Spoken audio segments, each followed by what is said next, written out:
अस्सलाम वालेकुम दोस्तों, इनसाइड बाय मौज़म फ़खर में खुश आमदीद। तुम्हारे ख़त में नया एक पैगाम किसका था? ये एक गीत है बड़ा मशहूर है, लेकिन इसका ये मिसरा मुझे इस वजह से याद आया कि आज वज़ीर ख़ारजा शाह महमूद कुरैशी ने एक अजीबोगरीब बात कर दी। मौजूदा सियासी सूरत हाल के अंदर ये वाला जो जुमला उनके मुंह से अदा हुआ वो ये ज़ाहिर करता है कि इस वक्त हुकूमत किस हद तक परेशानी का शिकार है। क्योंकि अगर आपको अपने बदतरीन दुश्मन को बुला के और उससे मुखातब हो के उसे अपने बॉस का पैगाम पहुंचाना पड़े तो ये बहुत ही ज़्यादा अलमनाक सिचुएशन डेवलप हो जाती है, ख़ास तौर पर उस बंदे के लिए जो ये पैगाम भी दे रहा हो और जिस बंदे को पैगाम दे रहा हो उसके साथ उसकी रकाबत हो। यानी कि शाह महमूद कुरैशी साहब जो वज़ीर ख़ारजा हैं, उन्होंने पैगाम दिया जनाब जहांगीर तरीन को, और पैगाम था उनके बॉस यानी इमरान खान का कि भाई आजा आके मिल ले, तेरा जड़ा मसला हाल गलबात कर लेने हैं। इसका मतलब ये है कि आप ये अंदाज़ा करें कि इस वक्त क्या सिचुएशन है कि शाह महमूद कुरैशी जहांगीर तरीन को कह रहे हैं कि अगर आप मुतमईन नहीं हैं, अगर आप ये समझते हैं कि आपके ख़िलाफ़ जो तहकीकात हैं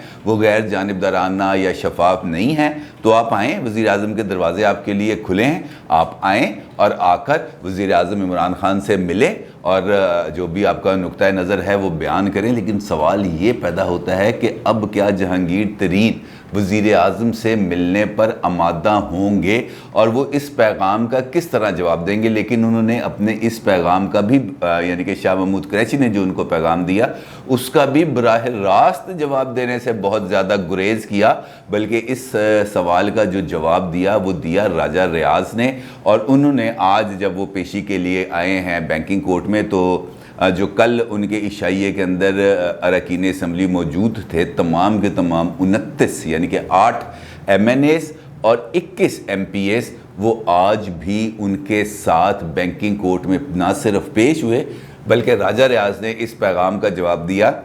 बिटवीन दी लाइन्स उन्होंने ये कह दिया कि जहांगीर खान तरीन इमरान खान से जाके नहीं मिलेंगे। उन्होंने कहा कि हम जो अरकान असम्बली हैं यानी कि 8 MNAs और 21 MPAs ये आज प्राइम मिनिस्टर से दरख्वास्त करेंगे कि आप हमें मिलने का कोई टाइम दें ताकि जहांगीर तरीन के इशू पर आपके साथ गुफ्तगू की जा सके। तो इसका मतलब ये है कि इस वक्त शाह महमूद कुरैशी ने जो पैगाम पहुँचाया वो इनफैक्ट जवाब है, रद्द अमल है उस पावर शो का जो कल जहांगीर खान तरीन ने लाहौर में वज़ीर आज़म इमरान खान की मौजूदगी के दौरान अपनी रिहाइशगाह पर पावर शो करके दिया। और सबसे इम्पॉर्टेंट बात यह है कि उस पावर शो में जो एक शख्सियत मौजूद थी वो थी ओन चौधरी। और ओन चौधरी के बारे में आप सब लोग जानते हैं कि वो इमरान खान के कितने करीब रहे हैं और वो उनके कितने दरीना दोस्त भी हैं और कितने राज़ों के अमीन भी हैं, क्योंकि यही ओन चौधरी हैं जो उस वक्त भी इमरान खान के साथ मौजूद थे जब वो मौजूदा ख़ातून अव्वल बुशरा बीबी के साथ निकाह कर रहे थे, बल्कि वो उस निकाह के गवाह भी हैं। यानी कि कितनी कुर्बत है ओन चौधरी साहब की इमरान खान के साथ, ये इस एक छोटे से वाक़े से पता चलता है। और ओन चौधरी साहब वो हैं जो बनी गाला के जो उनकी रिहाइशगाह थे उसके मुंतज़िम भी रहे हैं, वहाँ पर जो आना जाना है वो उनसे ढका छुपा नहीं है। लिहाजा ओन चौधरी का आज कल रात को जहांगीर तरीन के साथ मौजूदगी ये ज़ाहिर करती है कि मामलात इससे ज़्यादा आगे बढ़ के हैं। क्योंकि ओन चौधरी एक और भी चीज़ का इंडिकेट करते हैं, क्योंकि 2 लोग ऐसे थे, मतलब माजी के अंदर ये बात भी सामने आ चुकी हुई है कि 2 लोग ऐसे थे, यानी कि एक नईमुल हक महरूम और एक ओन चौधरी, जिनके बारे में ये इतलात थी कि इनके जो ब्लैकबेरीज थे वो हैक कर लिए, मतलब ले लिए गए थे उनसे, और वो जो फ़ोन हैं वो बहुत हसास इदारों के पास भी मौजूद हैं और उनका जो डाटा है वो भी उनके पास मौजूद है। लिहाजा कोई अजीबोगरीब सी चीज़ है। मैं माजी का हवाला दे रहा हूँ, ये नहीं कह रहा कि अभी ले लिए उनसे उनके फ़ोन, लेकिन ये पहले की कोई ख़बर मेरी नज़र से ऐसी एक मरतबा गुजरी थी जो मुझे हल्की हल्की सी याद है। तो इस हवाले से ये बात अब पता चलती है कि ये सारा गेम जो है वो एक वसी पर्सपेक्टिव के अंदर है और इसके इम्प्लीकेशंस भी उतने ही ज़्यादा शदीद हैं। क्योंकि जहांगीर तरीन ने आज पेशी के मौके पर यह बात भी की है और उन्होंने बराह रास्त शहजाद अकबर जो वज़ीर आज़म के मुशीर एहतसाब हैं उनकी जानिब उंगली भी उठाई है और उनका ये कहना है कि मेरे जो तफ्तीशी टीम है, जो FIA की टीम है, मेरे मुकदमात की जो तफ्तीश कर रही है वो इंडिपेंडेंट नहीं है, वो गैर जानिबदार नहीं है, बल्कि वो मुख्तलिफ लोगों के फ़ोन कॉल्स के ऊपर तफ्तीश को आगे बढ़ा रही है। और फ़ोन कॉल कोई और तो उनको कर नहीं सकता। डेफिनेटली जो वजारत दाखिला के अंदर वज़ीर आज़म का मुशीर एहतसाब है वही उनको फ़ोन कर सकता है। तो ये इशारा उनका शहजाद अकबर की जानिब था। और उन्होंने ये भी कहा कि मेरे ख़िलाफ़ जो FIRs हैं वो इस्लामाबाद में तैयार की गई, USB के अंदर लाहौर लाई गई और यहाँ पर उनके प्रिंट आउट्स लेकर तो उसको साइन किया गया। तो ये इशारा भी शहजाद अकबर की तरफ है। बल्कि जो वज़ीर आला पंजाब के मुशीर हैं अब्दुल हई दस्ती साहब, जो जहांगीर तरीन के कैंप में मौजूद हैं, उनकी जानिब से भी ये बात आई। उन्होंने शहजाद अकबर का तो बराह रास्त नाम लिया। उन्होंने कहा शहजाद अकबर वो बंदा है जो प्राइम मिनिस्टर को उनके अपने लोगों से दूर कर रहा है। और ये जो नफाक इस वक्त PTI में नज़र आ रहा है, इसकी बुनियादी वजह, मतलब ख़ास तौर पर जहांगीर तरीन के पर्सपेक्टिव में बात कर रहे थे, इसकी बुनियादी वजह भी शहजाद अकबर ही है। यानी कि वो बात जो पहले ढके छुपे अल्फाज में होती थी, काबीना के इजलास में होती थी, जहाँ पर गैर मुंतखब अफराद के बारे में उंगली उठाई जाती थी, अब वो मामला सरेआम ज़िक्र में आ चुका है, तज़करा हो रहा है अब सरेआम हर एक चीज़ का, जो पहले ढके छुपे अल्फाज में होता था। इसका मतलब यह है कि प्राइम मिनिस्टर कैंप में सब चीज़ें अच्छी नहीं हैं। और ख़ास तौर पर जब प्राइम मिनिस्टर मरकज़ के अंदर और पंजाब के अंदर बड़ी थिन मेजॉरिटी के अंदर मौजूद हैं, तो ऐसी सूरत हाल के अंदर एक ऐसे प्रेशर ग्रुप का, एक ऐसे हम ख्याल ग्रुप का, एक ऐसे फॉरवर्ड ग्रुप का सामने आना उनके लिए ख़तरे की बात है। क्योंकि माजी की अगर आपको एक छोटी सी मिसाल दूँ तो यूसुफ ज़ई गिलानी अभी रिसेंटली जीते हैं सेनेट की सीट नेशनल असम्बली से, तो उनकी मेजॉरिटी कितनी थी? उनकी मेजॉरिटी टोटल 9 वोट्स की थी और 8 वोट्स की थी। जबकि जो जहांगीर तरीन के इशाइये के अंदर जो अरकान असम्बली ने शिरकत की वो थे 8। अब इसके अंदर जो यूसुफ ज़ई गिलानी को 9 इजाफी वोट पड़े थे, तो उसमें से 1 वोट कैंसिल भी हो गया था। तो ये इस किस्म के इशारे जो प्राइम मिनिस्टर को बताए जा रहे हैं वो इसी पॉइंट पे बताए जा रहे हैं कि यही वो 8 लोग थे जिन्होंने यूसुफ ज़ई गिलानी को वोट दिया था। और यही वो नकात हैं, ये बताना कि जनाब जहांगीर तरीन का जहाज़ यूज़ होता रहा, ये बताना कि जहांगीर तरीन के कैंप के लोगों ने यूसुफ ज़ई गिलानी को वोट दिए, उनको मुतनफ़र करने के लिए काफ़ी था। और ये बात भी यहाँ में बहुत ज़्यादा काबिल ज़िक्र है कि क्या शहजाद अकबर अपने तौर पर जहांगीर खान तरीन जैसे कदावर सियासतदान के ख़िलाफ़ किसी भी किस्म की कोई कार्रवाई इनिशिएट कर सकता है? तो मेरे ख्याल में इसका जवाब है बहुत बड़ा नो। क्योंकि शहजाद अकबर वज़ीर आज़म से पूछे बगैर तो ऐसी कोई हरकत कर ही नहीं सकता। और अब जबकि वज़ारत दाखिला पूरी तौर पर मुकम्मल तौर पर वज़ीर आज़म के अंडर है, वज़ीर आज़म के नीचे है, और FIA तो बराह रास्त आपको पता है माजी के अंदर भी इसकी मिसालें आई थी। जो माजी के अंदर इसका DG FIA था जिसको प्राइम मिनिस्टर ने ख़ुद बुला के नवाज़ शरीफ साहब के ख़िलाफ़ मुकदमा चलाने की हिदायत की थी, जिस पर उसने माज़रत कर ली थी। उसका नाम मेरे ज़हन में अभी निकला भी आता तो मैं आपको बताता हूँ। तो उसके ख़िलाफ़ भी इसको इसी वजह से हटा दिया गया था DG FIA के ओहदे से कि उन्होंने ऐसी कोई कार्रवाई करने से गुरेज़ किया था। तो इसका मतलब ये है कि उस अगर कार्रवाई के तनाजुर में हम देखें तो ये जो FIA है इस वक्त वो प्राइम मिनिस्टर की इजाज़त के बगैर किसी किस्म की कोई कार्रवाई नहीं कर सकता। जिस तरह मैंने आपको बताया कि ओन चौधरी वहाँ पे मौजूद थे, तो इसी तरह आज और कल रात को एक और साहब वहाँ पे मौजूद थे और उनका नाम है नज़ीर चौहान साहब। नज़ीर चौहान साहब MPA हैं पंजाब के, लेकिन उनकी एक और बहुत बड़ी इंपॉर्टेंस है और सिग्निफिकेंस है, ख़ास तौर पर इस मौके पर जब ये अलग से कैंप बन रहा है। क्योंकि ये चौहान साहब जो हैं ये बुनियादी तौर पर अलीम ख़ान ग्रुप से ताल्लुक़ रखते हैं और इन अलीम ख़ान ग्रुप की नुमाइंदगी नज़ीर चौहान साहब ने की कल जहांगीर तरीन के इशाइये में। तो उसका मतलब यह है कि जहाँ अलीम ख़ान साहब भी किसी न किसी हद तक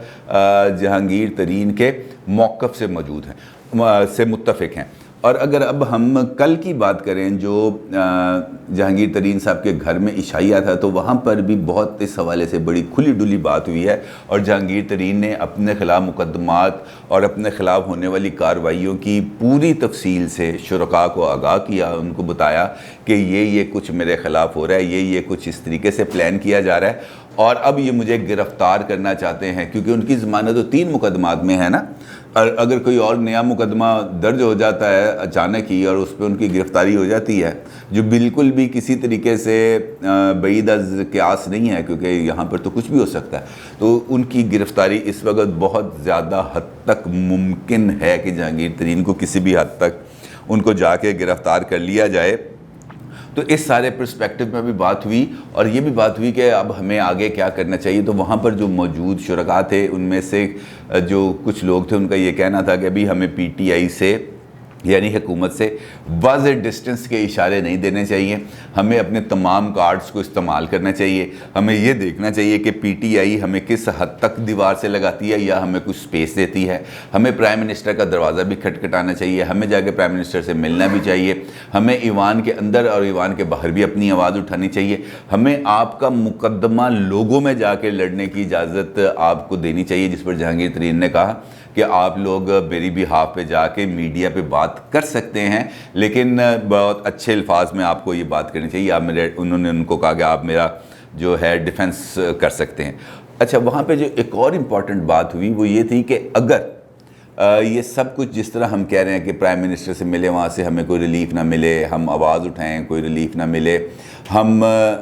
पार्लियामेंट के अंदर और बाहर बात करें हमें कोई रिलीफ ना मिले, हम पार्टी के फोरम पे बात करें हमें कोई रिलीफ ना मिले, तो इसके बाद हमें क्या करना चाहिए। तो जहांगीर तरीन ने कहा कि इस पर हमारे पास काफ़ी ऑप्शंस मौजूद हैं, हम उन पर वर्कआउट कर सकते हैं और हम किसी भी तरफ पॉलिटिकली अपने आप को मूव भी कर सकते हैं और अपने आप को इस्टेब्लिश भी कर सकते हैं। और उन्होंने ये यकीन दिलाया अपने साथियों को कि इस हवाले से कोई भी फ़ैसला आपसे मशवरा किए बगैर नहीं किया जाएगा। अलबत्ता वहाँ पर कुछ लोगों ने पीपल्स पार्टी के हवाले से जो ये चहमगोइयाँ और ये ट्वीट्स वगैरह चले थे पीपल्स पार्टी की लीडरशिप की जानिब से, तो उस हवाले से भी बात की कि जनाब ये इस किस्म के ट्वीट्स भी चल रहे हैं, तो आपका पीपल्स पार्टी की तरफ जाने का कोई टिल्ट है। उन्होंने कहा जी अभी तक ऐसी कोई चीज़ मौजूद नहीं है, लोगों से राब्ते होते रहते हैं, राब्तों में तो कोई बुराई नहीं है। पीपल्स पार्टी के लोग मेरे दोस्त हैं, यूसुफ गिलानी साहब मेरे अजीज़ हैं, तो लिहाजा इन मामलात के अंदर तो कोई ऐसी बात नहीं है। लेकिन अगले सियासी किसी भी एडवेंचर का अगर ये दरवाज़े पीटीआई के दरवाज़े हम पर बंद कर दिए जाते हैं, तो अगले किसी भी पॉलिटिकल एडवेंचर के बारे में आपकी राय और आपकी सोच को बहुत ज़्यादा अहमियत दी जाएगी। क्योंकि ये बात इस वजह से भी बड़ी इंपॉर्टेंट है कि पीपल्स पार्टी की जानिब से